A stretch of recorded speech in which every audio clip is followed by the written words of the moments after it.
The reason I'm not a big fan of the Railmaster goes back to 1957, back when they named it. They should have named this something different, like the Gauze-master or the Mag-master. The Mag-master. I guess everybody else is talking about these watches, so why don't I put my 2 cents in? Back in 1957, Omega released a trilogy of work watches. First of which we're talking about today is the Railmaster. The other two, of course, were the Seamaster 300 and the very famous Speedmaster. All 3 of these were meant to be great working watches. Everybody knows what the other 2 were designed for, but the Railmaster was designed to withstand massive amounts of magnetization. I'm pretty certain it was an answer to the Rolex Milgauss, which was released a year before in 1956. But the reason they called it the Railmaster is because it was designed for engineers and people who worked on the railways, because they deal with lots of magnetization. But the watch industry already had railroad watches. Back in 1893 in America, there was a list of requirements that were made to make a watch railroad approved.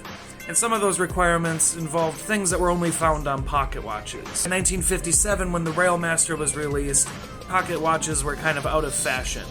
But some of the requirements for a railroad watch could apply to a wristwatch. The 2 big factors of a railroad watch were how accurate it was and how resistant to magnetism it is. But the aesthetics of the railroad watch is what was really important. A railroad watch had requirements that it needed to be a white dial with black Arabic numbers, so it was easy to read. But the original Railmaster, or any other iteration of it, don't have any tie-in to what a railroad watch should look like. The Rolex Milgauss was marketed as a scientific watch. They tried to sell it to people who worked in labs and other engineers that worked with magnets. And it's always had its own unique features. Even though it was on an oyster case with a rotating bezel, it featured that signature lightning bolt seconds hand, setting it apart from everything else. And in 2007, in an anniversary edition, they added the green sapphire crystal, which was like super quirky. It really set this thing apart from any other watch that was on the market.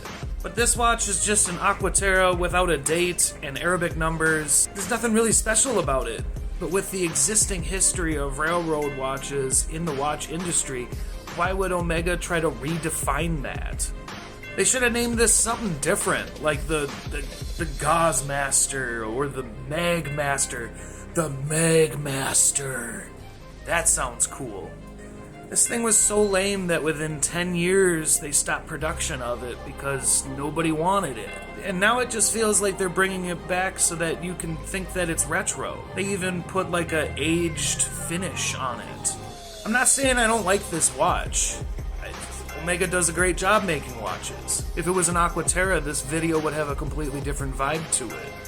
It's a Railmaster instead, which by today's master chronometer standards really doesn't mean anything special. All of the things that made the Railmaster unique are in a master chronometer movement already. The one thing I do like though is a subtle little detail with these faceted hands. The old one and the special release that they made a few years ago featured just like flat hands.